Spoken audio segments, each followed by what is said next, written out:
I have a surprise for you. Actually, a surprise for me. Last Friday, I went home for lunch, was catching a piece of Wayne Hansen on his weekly Friday afternoon show or lunch show. I think he was talking about alternative history games. And he was actually talking about World at War 85, Blood and Fury, and he was talking about Point Blank. So both lock and load games. And so I texted or messaged David Heath, who I've talked a little bit just on Messenger, never talked to him in person, that, hey, he needs to check out Wayne's show. Y'all should probably check out his show when you get a chance. Anyway, because he was talking up lock and load. And lo and behold, David goes, hey, can I call you?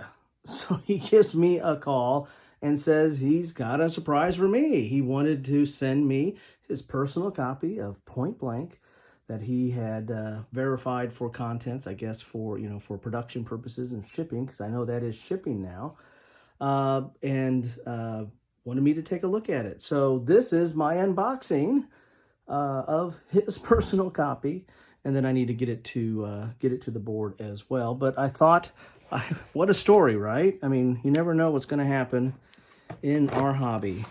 But the first time I ever talked to Mr. Heath, and very nice guy, very great, very good conversation. Was able to learn a little bit more about his background and company, and if I ever start doing interviews, he's going to be one on my list. I need to start doing that instead of just piggybacking off of Hardwolf's Lair and knowing me here and everybody else. So here is, as we can see here, it's all wrapped in here. Oh man, this is a veritable ton of content there. Did I take anything extra special in there? Okay. So, this was one that I looked at. I never got into, the Avalon Hill upfront game, which this is, based in part on, I gotta believe. I mean, it's anytime you have a war card game that, got some glare going on there. Maybe I'll move over here.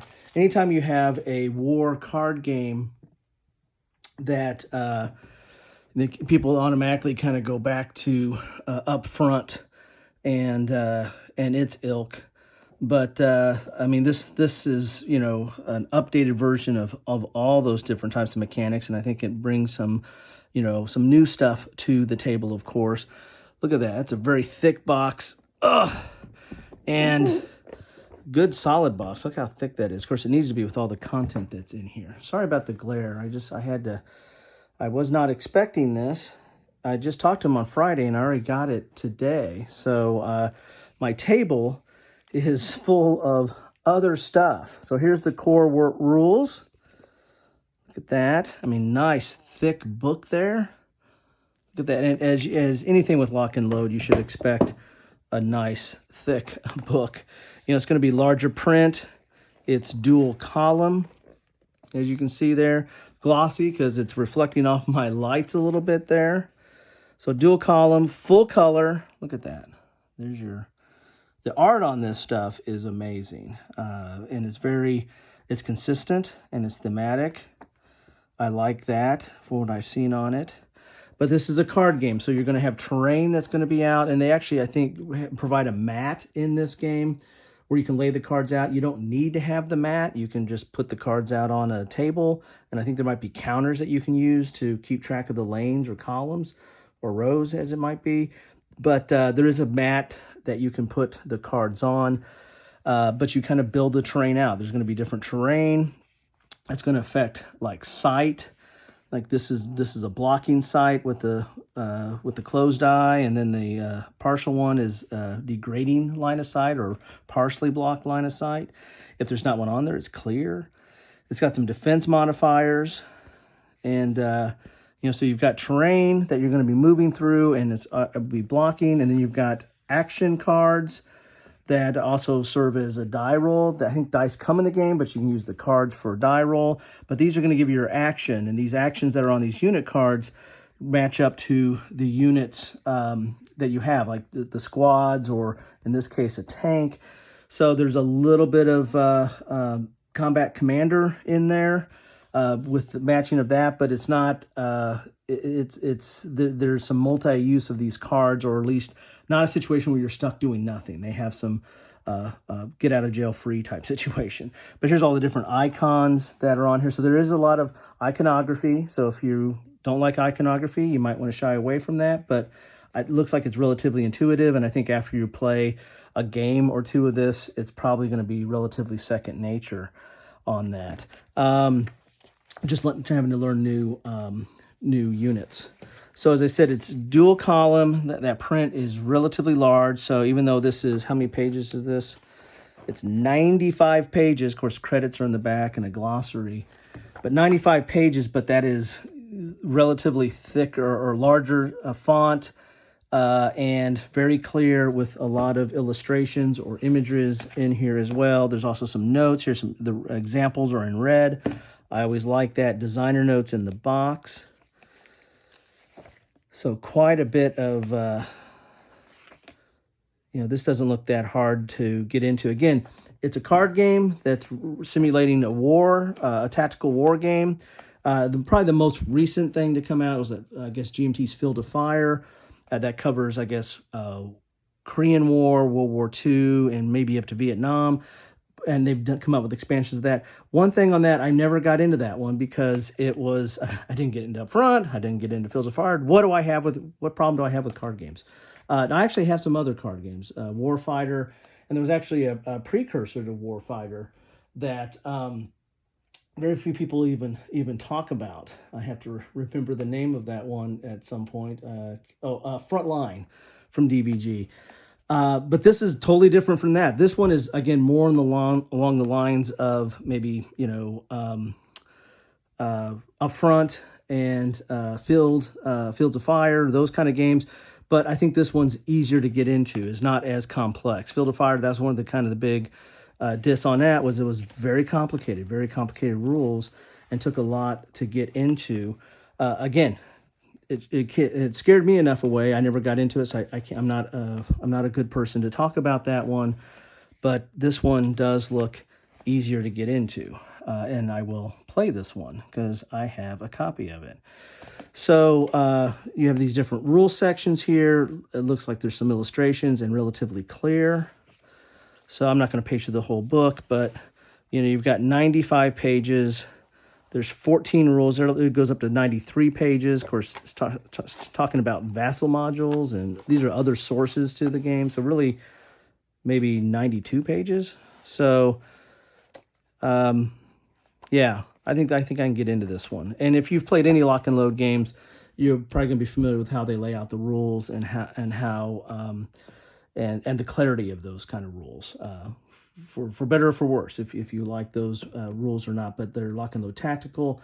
Looks set up kind of the same way, and World at War. It looks like it's set up that way as well. I have those games and enjoy them a lot. Here's the module rules and scenarios.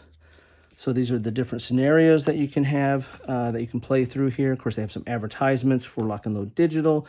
And David was the creator of Matrix Games, which was a computer game company and did all kinds of games and war games. And they're going back to digital. That's one thing I was talking to him about. I mean, they are probably the leader in taking board games to digital, at least in their own space. And that's not something I get into too much. I mean, I'm old school.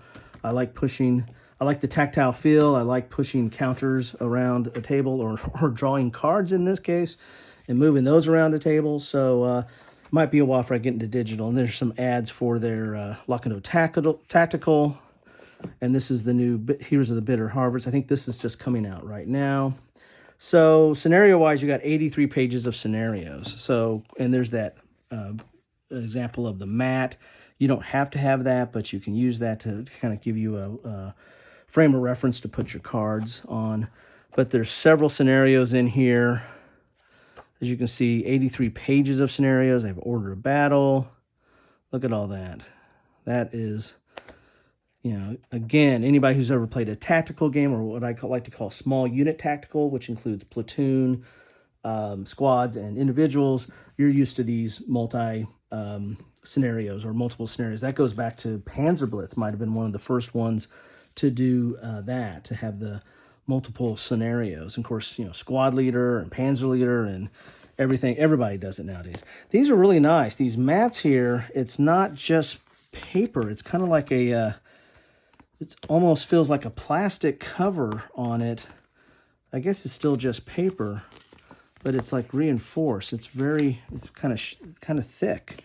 So that's good. That for multiple use, because this is going to get some probably wear and tear over time.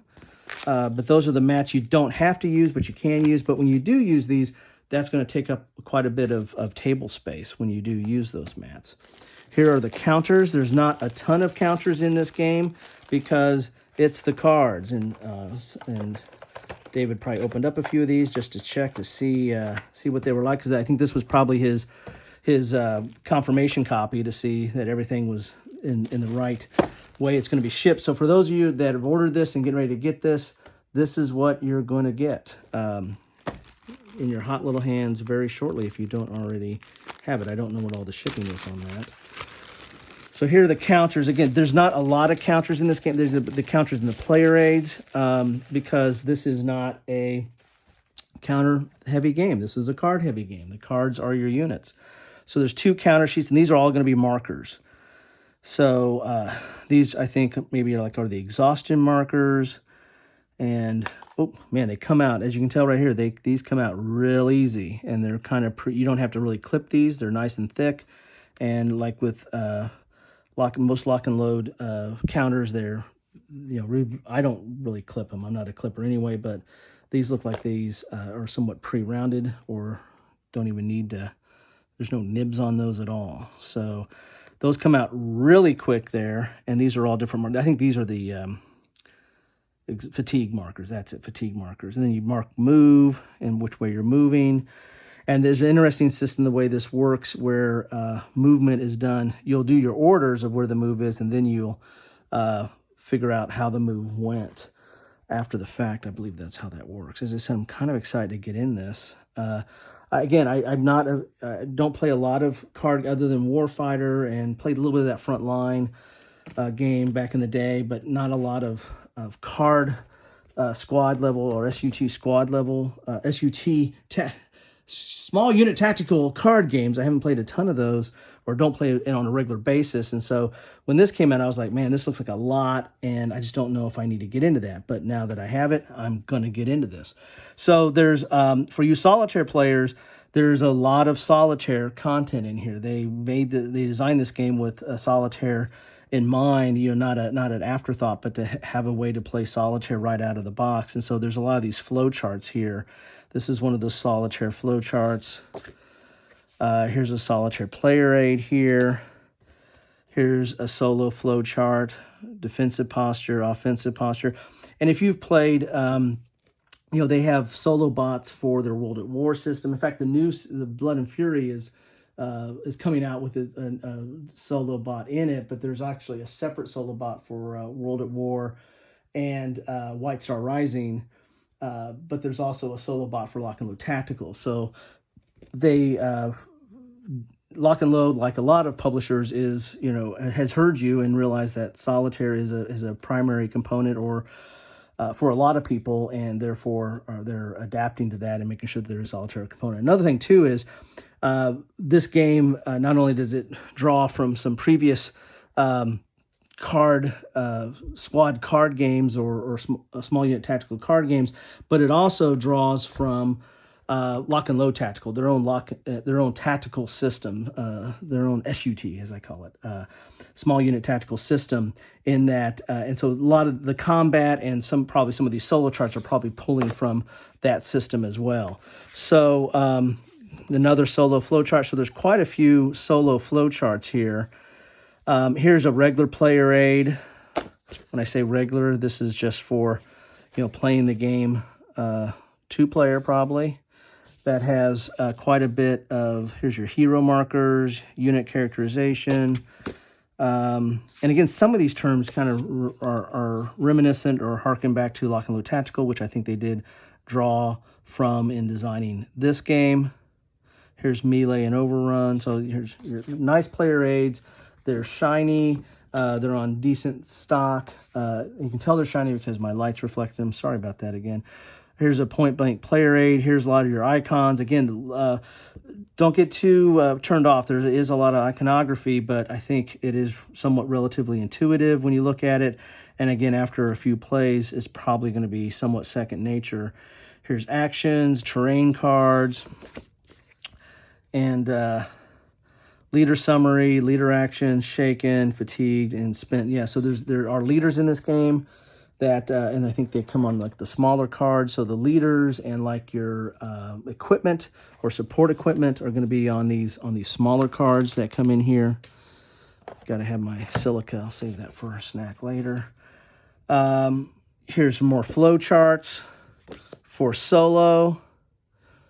So, I mean, if you're into solo, there's probably enough in here. This looks like a copy of, oh, maybe this is a different one. So this is Point Blank Player Aid 01B. This is terrain objectives, terrain summary, objective summary. Again, there's a lot of the scenarios are going to have certain objectives, and you have to get a certain unit there, like a white flag or a black flag unit. You've got to get to a certain location, and those flags will be on the like, for example, here's a white flag unit right there. So phases of the game, that's something nice to have that you'll just set out to the side. More solo. Look at this. All kinds of solo charts here. And then we've got miscellaneous tables. Here's some sport weapons, flamethrower, radio, white phosphorus, smoke. I mean, again, this is a tactical game, so you're going to have all the fun toys that you would have for a squad to accomplish their missions here. Out of ammo, hero summary, crew abandon, line of sight summary there. And line of sight's a little, again, it's abstracted because of the cards and the way you go up and over on these columns and rows. But again, I think once you kind of get into the rules a little bit, I think it makes sense. But this is an area, well, line of sight in any tactical game, come on, is always one of those, what? And trying to figure it out intuitive. I can't remember the name of it. There's a Civil War game. I think it's by the gamers that I looked at the line of sight. It's like about 5 pages, 6 pages of rules. And I was like, what the? Had all these different charts and stuff. It was I think it was Champion Hill. I think it was the one. I was like, what is going on there? But anyway, I mean, I cut my teeth on Panzer Blitz and Panzer Leader. So, you know, there you have it. Line of sight becomes second nature after a while. Here is your firing procedure. And then certain ordinances or range stuff have, this is your range, 1 to 2 sectors, 3 to 5 sectors, and 6+ sectors. And again, sectors depends on how the rows and columns line up and away from the unit you have there. So these are all different combat modifiers. This is your firing player aid here. And then you've got bog stacking button here. So there's some stacking limits, AFV, button down, so that's the button modifier, so button down probably, bog modifiers there. So quite a few player aids. So these stacked over, this stack over here is just regular player aids, and then this stack over here is all solo charts. So you got 4 solo charts there. So quite a bit there. Let's look at some of these cards here. So you've got a nice little tray in here that store all your cards. And let's go. Hey, these were pretty open for you. Thank you, David. So this is a squad. This is a German squad. These are the blue, I believe, is your morale. The red is, I think, the combat value.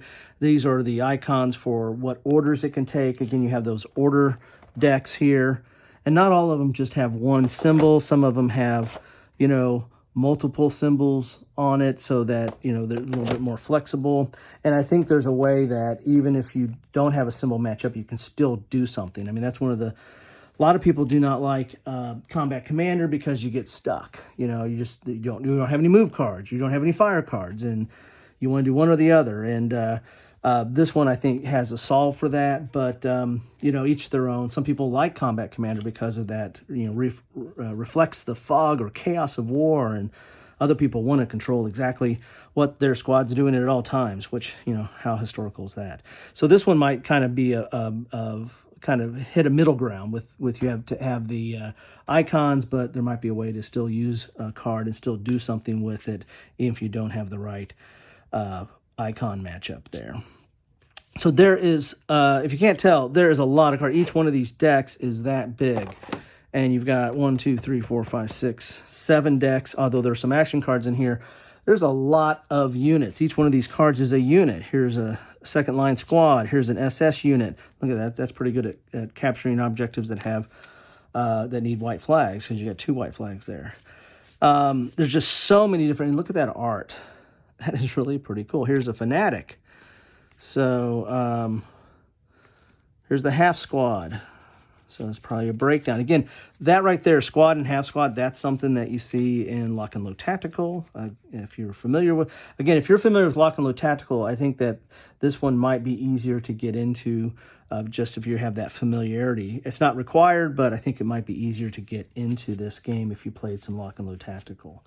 I play a lot of the, again, SUT, small unit tactical games, have a lot of them. And Lock and Load Tactical is towards the top of my list of ones that I liked going back to. I like some of the simplicity of it. Although the rule booklet, my goodness, it's kind of ballooned. But again, with any tactical game, it's at least it's not an ASL. I don't want to diss any of you ASL fans out there, but I got Squad Leader, played that a few times, and then I never got into ASL. I did one of the starter kits or introductory kits, and I think that's a good way to get into the system. But man, there's just, when the binder's like this thick, plus more if you really want to get the other stuff, I just don't have time for that. And plus I like playing a lot of different games and a lot of variety. So, you know, I have to relearn the games anew every time. So that slows me down a lot, because I don't play like just one game solid for a month or 2 at a time. I like a lot of variety. Here's your Jag Panther there. Look at that bad boy. And it's got the little, your ordnance there and your icons and the like there. There's just a lot in here. I mean, and, you know, unlike some games that just started off with, well, like Combat Commanders that way. I mean, just started off with infantry units and didn't really get into vehicles. You know, this, and of course, Squad Leader kind of got into vehicles later too. But this right here, I mean, you've got squads, infantry, and vehicles right out of the box. It's all in the same box. And I assume they'll probably come out with more stuff over time, but there is quite a lot in here to begin with. So then you got a good old truck right there too. So, and they all have the same back there. I don't know about you, but I'm getting more excited the more I just kind of look at these games. Here's some, let's break into this right here. What did I do with that knife of mine? And again, sorry about the glare I have here. But this right here is going to have some terrain cards. And I don't want this to go way too long, because I want to get... I just got home from work, and this was sitting on my driveway, and I want to get this open, get a video, get it up, and then I might want to even try to get into it tonight if I get some of my work done. It's my kid's first day of school too, so I'm going to be having to do daddy duty here not too long from now as well. So here's your woods and road. So that's like they're blocked. The woods are going to block your terrain, and that's this defense value. And then there's like some bog checks here. Like normally when you come out of the woods, there's a bog check. You get kind of caught bogged down if you have a vehicle. Here's a wreck. Use that for cover there a little bit. Again, that's reminiscent of Lock and Load Tactical. I keep saying that. Why is that? -2 to morale checks. Here's a gully. Low crops. Look at that. Look at all these different types of terrains. I mean, ton of terrain here. Cemetery. Hedge. Wheat field. Oh my God, now we're getting into Civil War here. Cemetery Ridge and wheat field. Okay, so crossroads, the bridge. Just so much there. And supply drop. River. Look at that. Look at that art. Good stuff here. Really good stuff. Here's a bunker.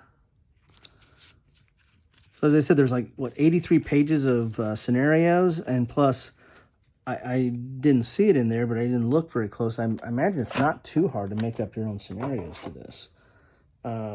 Most games of kind of this nature are not too hard to do that. Plastic everywhere. I'm gonna have a mess of all this plastic. I don't care. Here's some of your action cards. So these are the cards that you're going to be drawing and using to order cards. What are they called? Point blank, they don't call them on here, but this is where you move your troops or do their actions based on what icons they have on it. Yeah, you can't see that. Look at that. There you go. So some of the action cards there. That's just a no icon at all. Maybe you just use that for anything. These might be wilds maybe. But then you have the dice too. You don't have to use the dice. It comes with 2 dice.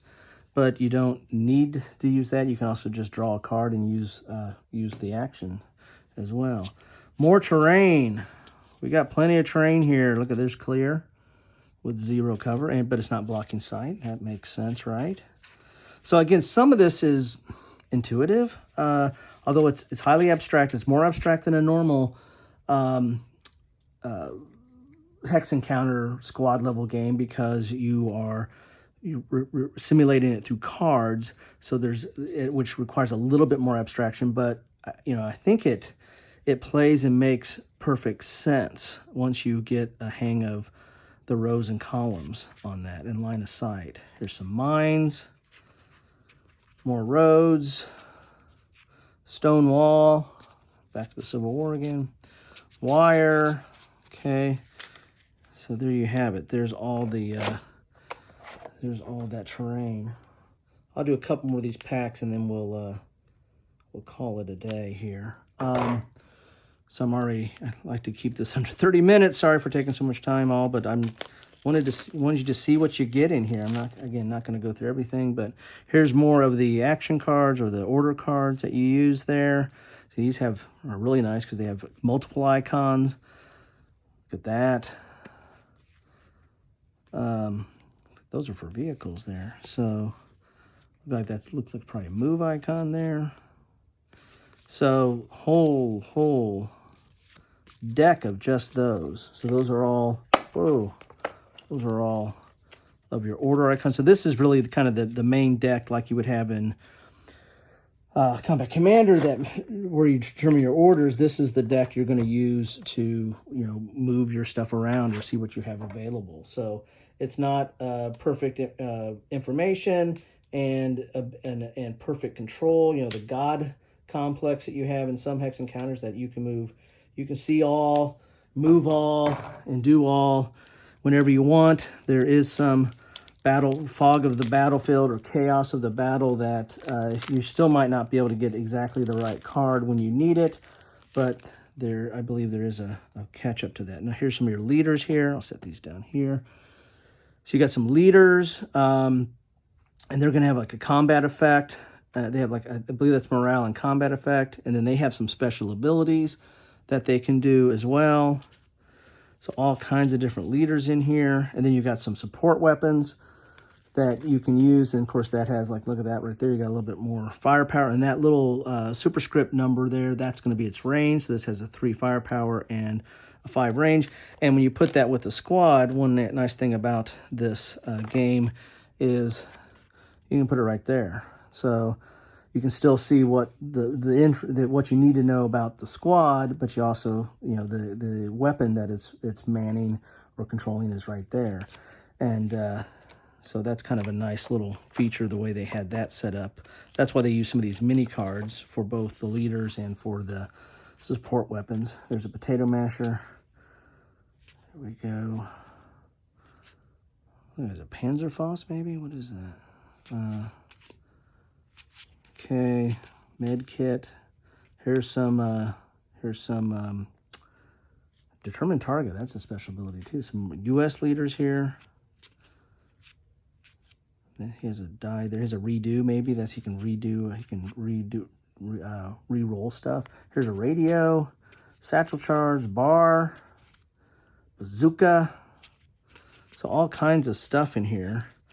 Again, this is small unit tactical, so anything that the squad could use, they could use it better. Looks like there's some British Commonwealth here. Some of their stuff. Some Canadians. Okay. Gotta have that. Dan will be happy about that.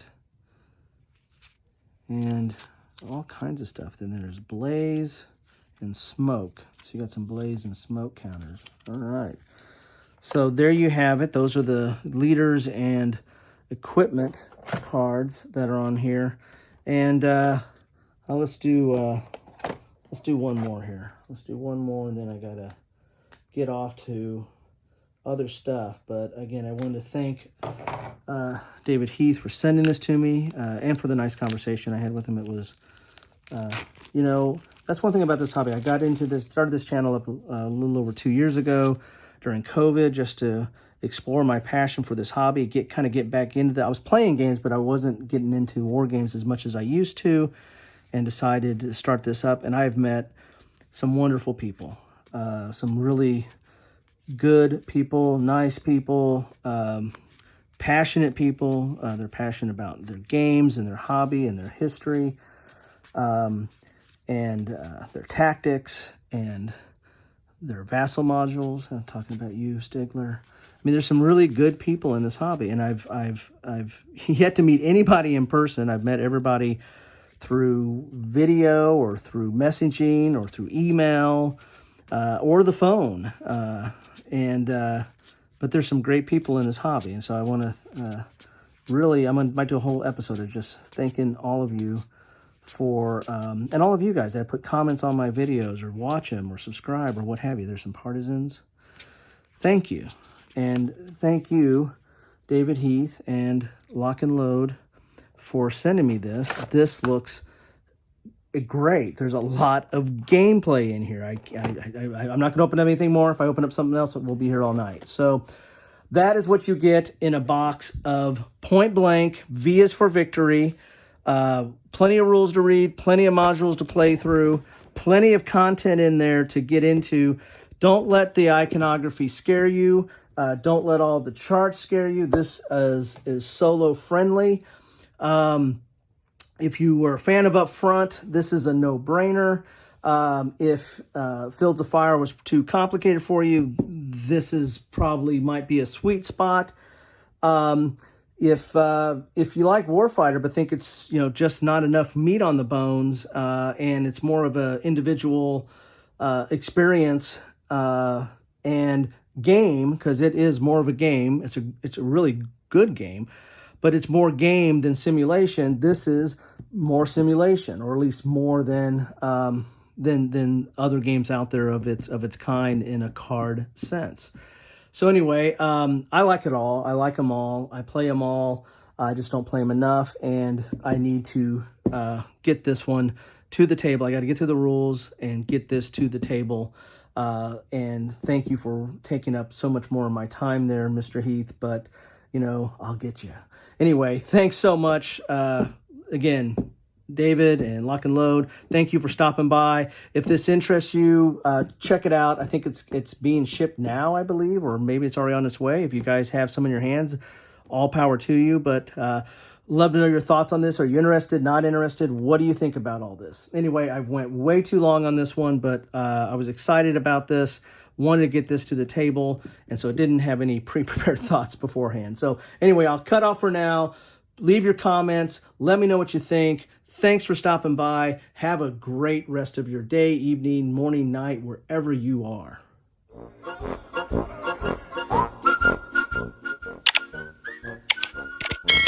Thanks for watching.